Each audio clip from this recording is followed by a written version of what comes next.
Hey, I'm Shane, and for the last few weeks, we've been talking about comebacks. Whether you think of the New England Patriots coming back when down 28-3 in the Super Bowl, or maybe you think of clutching a victory royale in Fortnite when your whole squad got eliminated except for you. Look, the feeling of going from hopeless to winning it all is really special, isn't it? Well, today we're gonna talk about the ultimate comeback story, one that's way bigger than video games or sports. We're talking about Easter. And let me assure you, it is the greatest comeback story ever. It's the story of Jesus, the one person who did something so unexpected that people have been talking about it for like 2,000 years at this point. In fact, his comeback has quite literally changed the world. And just maybe, it'll change your world too. Okay, so last week, we discussed how Jesus was all about love. This week, we get to see just how far Jesus' love for us went. We'll read about the ultimate act of love, which would lead to the greatest comeback in history. But first, let's talk about what some of us might be thinking. I just want to name it, right? Like, why should it change our world specifically? Like, why does any of this Jesus stuff matter to us? I mean, Easter happens every year, doesn't it? Many people know that it's connected to Jesus, but why should we care about this? I mean, maybe you have questions like, is this Jesus stuff actually true? And if Jesus was such a big deal, why don't I see more evidence of him in my everyday life? Or how could something that happened 2,000 years ago matter to me today? Or maybe you even think that what Jesus did matters for your life, but it matters after you die. But you don't really know what it means for you, well, like now, while you're living. Look, these are all really fair thoughts and questions. If Jesus was just some random guy who lived a really long time ago, it would be easy to think that he didn't matter all that much. But as you can probably already guess, Jesus wasn't just some random guy. I mean, think about this. Over the last 2,000 years, billions of people have cared about who Jesus is. In fact, billions are still part of his movement even today. The Bible, where we learn a lot about Jesus, is the best-selling book of all time. And even if you're not sure what you think about him, you probably hear Jesus mentioned in movies, music, social media, and all sorts of other things. So clearly, Jesus is kind of a big deal. But why is that? Like, what makes him so special? Well, Jesus did pull off the greatest comeback of all time. And when he did, it changed everything. To understand why Easter is so important, we need to look at the days leading up to it. It's a story with more twists and turns than even like your favorite movie. See, Jesus had been traveling around, teaching about God's love, he was healing people, and he was even saying some really game-changing things that challenged people's ideas about stuff like religion and society as a whole. When he rode into the big city near where he lived, the city called Jerusalem, people went wild. But not everyone was a fan. Some of the powerful religious and political leaders felt that Jesus was a threat. They worried about losing their own influence and even getting in trouble with Rome, which was the ruling empire that was in charge at the time. So they decided to get rid of him. Let me show you how this whole thing worked. One by one, a series of dominoes fell next. One of Jesus' friends betrayed him. He was arrested at night and he was put through unfair trials all night long and into the morning. Even though he was innocent, the authorities gave in to pressure and sentenced Jesus to death by crucifixion. It was a horrible way to die that was reserved for the worst criminals. Then on Friday, Jesus was actually nailed to a cross. He was crucified. Then his followers lost their teacher, their friend, their hopes, and even their dreams. They thought Jesus was going to change the world, but now he was gone. I mean, this feels like game over, right? Look, it may have felt that way to a lot of Jesus followers. After all, some people thought he was the Messiah, the one who God would send to save them from the corrupt government. Some believe he was actually God's son. But after Jesus' death, his followers may have wondered if he really was who he said he was. After all, could God's son be killed? The disciples, who were Jesus' closest friends and followers, they actually went into hiding, and at that point, all hope seemed gone. But remember, this wasn't the end of the story. See, on Sunday morning, one of Jesus' followers, Mary Magdalene, was at his tomb, and something incredible happened. Let's read what John wrote about in this moment. And John, just to note, was one of the best friends of Jesus. He recorded what happened next this way. Early on Sunday morning, while it was still dark, Mary Magdalene came to the tomb and found that the stone had been rolled away from the entrance. She ran and found Simon Peter and the other disciple, the one whom Jesus loved. She said, "They have taken the Lord's body out of the tomb, and we don't know where they have put him." Okay, so imagine Mary's shock and confusion. She went to mourn her friend, and instead she found an empty tomb.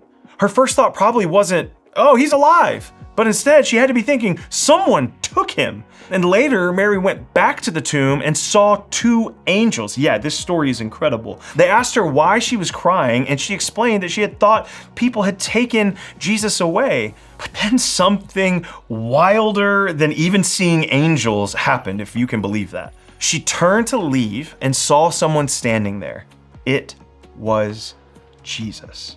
But she didn't recognize him. "Dear woman, why are you crying?" Jesus asked her. "Who are you looking for?" She thought he was the gardener. "Sir," she said, "if you have taken him away, tell me where you have put him, and I will go and get him." "Mary," Jesus said. She turned to him and cried out, "Rabboni," which is Hebrew for teacher. Okay, can we just stop for a second? This moment changed everything. Jesus was alive. And not only was he alive, but he appeared first to a woman, Mary Magdalene. I mean, this was a really big deal at the time because their culture placed little value and importance on women. Jesus appearing to Mary showed that he valued everyone equally, no matter who they were. He broke the cultural boundaries and trusted Mary to share this incredible news that he had risen from the dead. Look, this is a part of a long list of just incredible things that Jesus did and taught about. When Jesus came back to life, he made his comeback and everything changed. Jesus rose from the dead.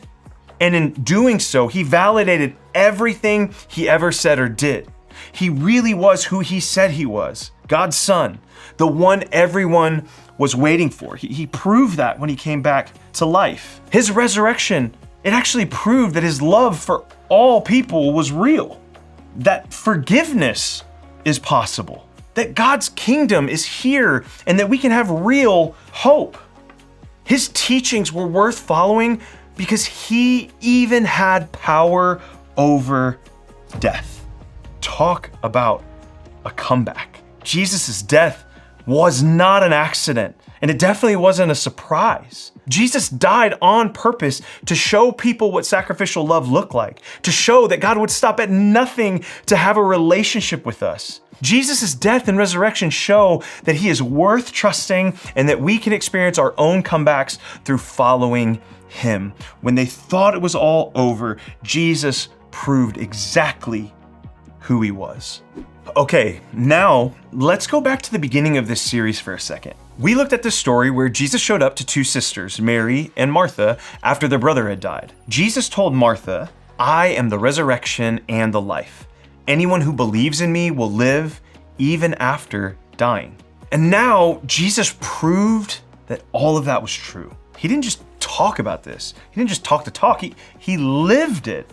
He actually walked the walk, literally, right out of the tomb. This is why we can say Jesus' comeback backs up everything he said. Everything Jesus said about who he was proven true when he came back to life. Jesus wasn't just a good teacher or a nice guy, although he was both of those things. He was exactly who he said he was, the Son of God who couldn't even be stopped by death itself. His resurrection proves that having a close relationship with God that starts now and lasts forever is actually possible. Jesus is truly the ultimate comeback kid. But what does that mean for us today? How does Jesus' epic comeback affect our lives right now? Well, it means that we have a choice to make. If Jesus really did come back to life, if everything he said is actually true, then we need to decide how we'll respond to all of that. So here's a few ways that we can live like this is true and follow the way or the example of Jesus. The first one is trust Jesus with your everyday life.